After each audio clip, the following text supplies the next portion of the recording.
Hello दोस्तों, हम लोग इंडियन पॉलिटी के इम्पोर्टेंट क्वेश्चन को देख रहे थे। ठीक है, आज हमारा पार्ट 5 है। इससे पहले मैंने पार्ट 1, पार्ट 2, पार्ट 3, पार्ट 4 तक करवा चुका है। ठीक है, आज हम लोग देखने वाले पार्ट 5। इसमें महत्वपूर्ण जो क्वेश्चन आंसर है उसके बारे में चर्चा करेंगे, जिससे कि आपका कौन कौन से एग्ज़ाम हेल्प हो सकता है। इससे मैं बता देता हूँ कुछ, जैसे कि बीपीएससी की अगर तैयारी करते हो टीचर की, उसके लिए बहुत ही इंपॉर्टेंट है। बिहार दरोगा की करते हो, बिहार पुलिस की करते हो, एसएससी, रेलवे, सभी कम्पिटिटिव एग्जाम के लिए फ़ायदेमंद है। ठीक है, तो चलिए देखते हैं। तो सबसे पहले हम बात करते हैं, ठीक है, पहले नंबर क्वेश्चन की बात करते हैं। हमारा पहला क्वेश्चन है ये, संसद के 3 सत्र कौन कौन से होते हैं। पूछा गया कि संसद के 3 सत्र कौन कौन से होते हैं। तो संसद के सत्र के बारे में बताना है कि 3 सत्र कौन से होते हैं। एक होता है बजट सत्र, एक मानसून सत्र और एक शीतकालीन सत्र। तो संसद के 3 सत्र होते हैं कौन कौन से, बजट सत्र, मानसून सत्र और शीतकालीन सत्र। समझे मेरी बात। चलिए आगे बढ़ते हैं अगले प्रश्न की ओर। चलिए अगला प्रश्न हमारा ये रहा। प्रश्न क्या है, देखिए प्रश्न हमारा है ये। प्रश्न में पूछा गया है कि भारतीय संविधान में संसदात्मक शासन प्रणाली, एकल नागरिकता एवं विधि निर्माण प्रक्रिया किस देश से ली गई है। भारतीय संविधान में संसदात्मक शासन प्रणाली, एकल नागरिकता एवं विधि निर्माण प्रक्रिया किस देश से ली गई है। तो ये किस देश से ली गई है, तो ये ब्रिटेन से ली गई। कहाँ से, ब्रिटेन से ली गई है। अगला प्रश्न है हमारा ये प्रश्न है, प्रश्न को समझते हैं। प्रश्न पूछा गया है आपके से कि भारतीय संविधान में नीति निर्देशक तत्व किस देश से लिए गए हैं। इंपॉर्टेंट क्वेश्चन है ये। भारतीय संविधान में नीति निर्देशक तत्व किस देश से लिए गए हैं। तो किस देश से लिए गए हैं, तो आयरलैंड से। कहाँ से लिए गए हैं, तो आयरलैंड से। नीति निर्देशक सिद्धांत कहाँ से लिए गए हैं, तो आयरलैंड से। ठीक है, अगला प्रश्न देखते हैं। हमारा अगला प्रश्न है कि प्रश्न पूछा गया है कि भारतीय संविधान में मौलिक अधिकार किस देश से लिया गया है। मौलिक अधिकार की बात करें, ये भी इंपॉर्टेंट है।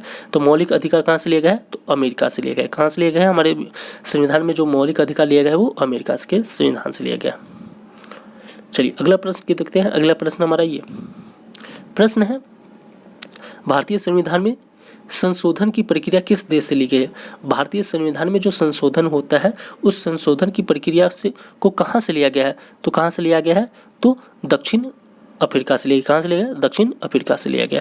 ठीक, चलिए अगले प्रश्न की ओर चलते हैं। अगला प्रश्न देखते हैं कि पूछा क्या गया। चलिए अगला प्रश्न हमारा रहा ये प्रश्न है, प्रश्न को पढ़ते हैं। प्रश्न में पूछा गया है कि भारतीय संविधान में आपातकाल के दौरान राष्ट्रपति को मौलिक अधिकार संबंधी शक्तियाँ किस देश से दी गई है। ठीक है, किस देश से ली गई है या दी गई है, समझ रहे हैं। कहा गया कि भारतीय संविधान में जब आपातकाल की स्थिति होती है तो उस दौरान जो राष्ट्रपति के पास मौलिक अधिकार संबंधी जो शक्तियाँ प्राप्त है वो शक्तियाँ कहाँ से ली गई है।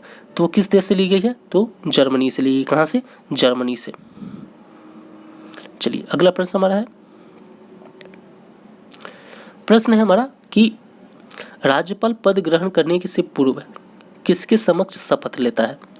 क्वेश्चन है कि राज्यपाल जो है पद ग्रहण करने से पहले किसके समक्ष शपथ लेता है।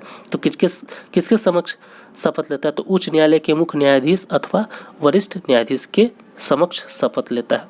किसके समक्ष, उच्च न्यायालय के मुख्य न्यायाधीश अथवा वरिष्ठ न्यायाधीश के समक्ष शपथ लेता है। चलिए अगले प्रश्न की ओर चलते हैं। तो अगला प्रश्न देखते हैं। पूछा गया है इसमें कि भारतीयों को वर्ष 1947 में सार्वभौम सत्ता सौंपने की योजना क्या कहलाती है। तो माउंटबेटन योजना। कौन सी योजना, माउंटबेटन योजना कहलाती है। चलिए अगले प्रश्न को देखते हैं। अगला प्रश्न हमारा रहा ये प्रश्न है ये प्रश्न पूछा गया है कि प्रारूप समिति ने संविधान का प्रारूप तैयार करके कब संविधान सभा के अध्यक्ष को सौंपा। प्रश्न है कि इस प्रारूप समिति ने संविधान का प्रारूप तैयार करके कब संविधान सभा के अध्यक्ष को सौंपा। तो कब सौंपा, 8 फरवरी 1948 को। ठीक है, 8 फरवरी 1948 को सौंपा था। चलिए अगला प्रश्न है हमारा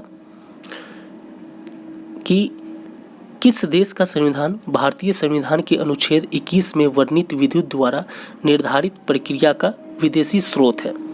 फिर से समझिए, क्वेश्चन है कि किस देश का संविधान भारतीय संविधान के अनुच्छेद 21 में वर्णित विधि द्वारा निर्धारित प्रक्रिया का विदेशी स्रोत है?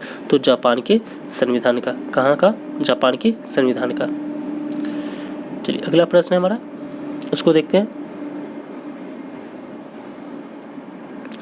प्रश्न है कि 56वां संविधान संशोधन के तहत किस केंद्र शासित राज्य को राज्य का दर्जा प्रदान किया गया? 56वां जो संविधान संशोधन हुआ, ठीक है, उसके तहत किस केंद्र शासित प्रदेश को, यानी किस केंद्र शासित राज्य को, प्रदेश नहीं राज्य को, राज्य का दर्जा प्रदान किया गया? तो वो राज्य कौन था? गोवा। ठीक है, गोवा राज्य को। अगला प्रश्न है हमारा कि किस अनुच्छेद में लोक नियोजन के विषय में अवसर की समता प्रदान की गई है? किस अनुच्छेद में लोक नियोजन के विषय में अवसर की समता प्रदान की? अनुच्छेद 16 में। अनुच्छेद 16 में।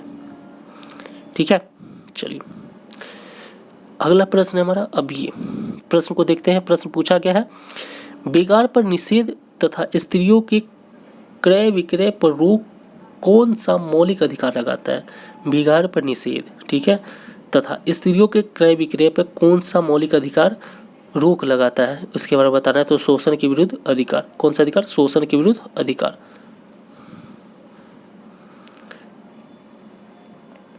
चलिए अगला प्रश्न हमारा,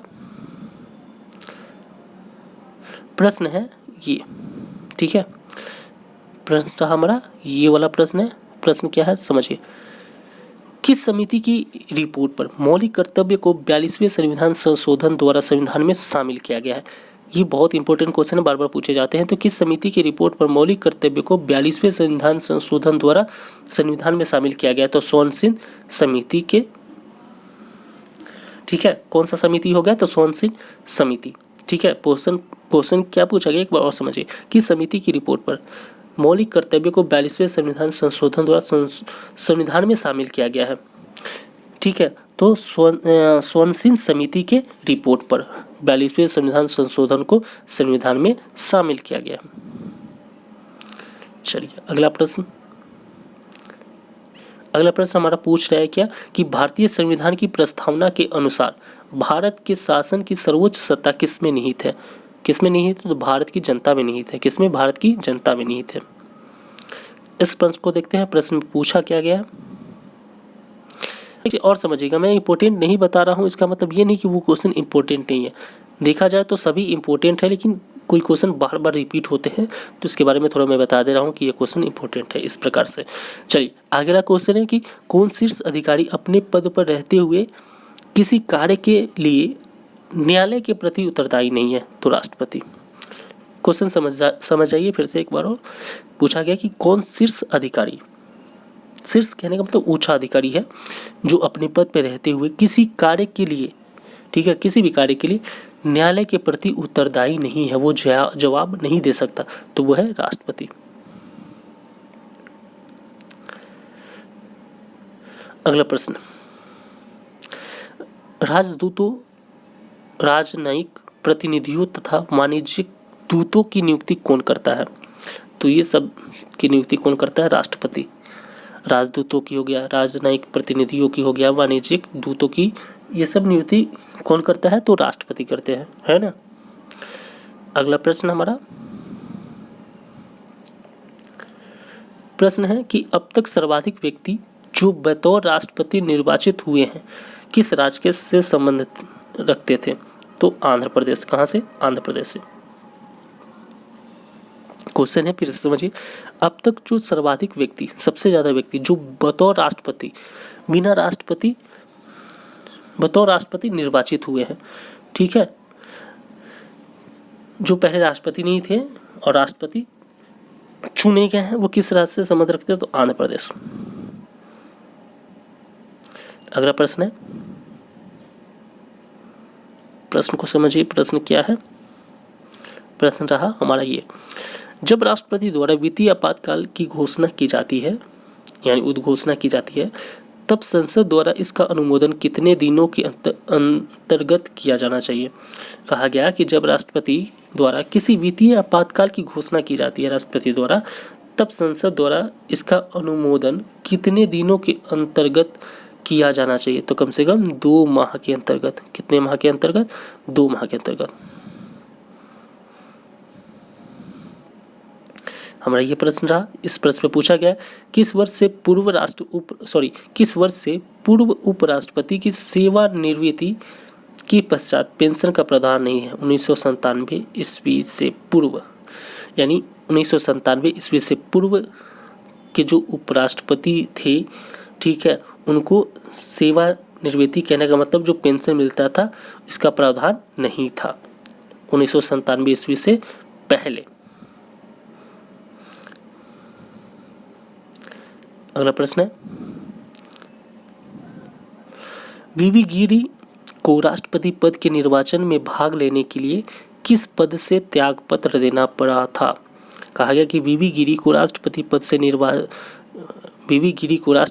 के निर्वाचन में भाग लेने के लिए किस पद से त्यागपत्र देना पड़ा था। तो उपराष्ट्रपति के पद से। वीवी गिरी जो थे वो राष्ट्रपति थे, ठीक है, राष्ट्रपति पद के निर्वाचन में भाग लेना था उनको, तो किस पद से त्यागपत्र देना पड़ा उनको? उपराष्ट्रपति के पद से। चलिए अगला प्रश्न हमारा कि किसके निधन के पश्चात गुलजारी लाल नंदा को पहली बार प्रधानमंत्री नियुक्ति किया गया। क्वेश्चन है कि किसके निधन के पश्चात गुलजारी लाल नंदा को पहली बार प्रधानमंत्री नियुक्त किया गया। तो जवाहरलाल नेहरू के निधन के पश्चात, ठीक है, जवाहरलाल नेहरू के मृत्यु के बाद गुलजारी लाल नंदा को पहली बार प्रधानमंत्री नियुक्त किया गया था।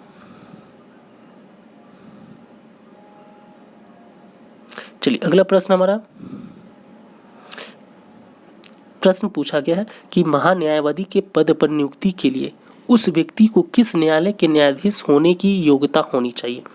अगर कोई व्यक्ति महान्यायवादी के पद पर नियुक्ति होना चाहता है तो उस व्यक्ति को किस न्यायालय के न्यायाधीश होने की योग्यता होनी चाहिए। तो उच्चतम न्यायालय की।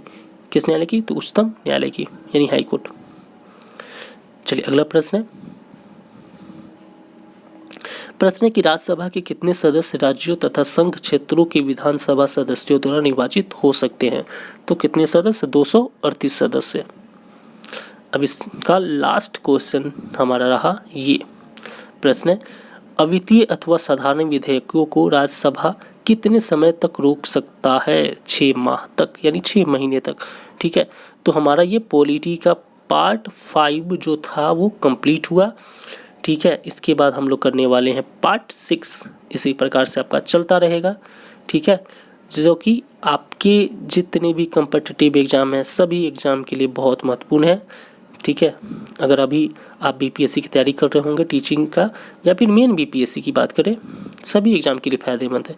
Bihar police, Bihar SI, SSC, ठीक है, कोई भी एग्ज़ाम हो, रेलवे, सभी एग्ज़ाम के लिए महत्वपूर्ण है। तो चलिए मिलते हैं अगले वीडियो में, तब तक के लिए धन्यवाद।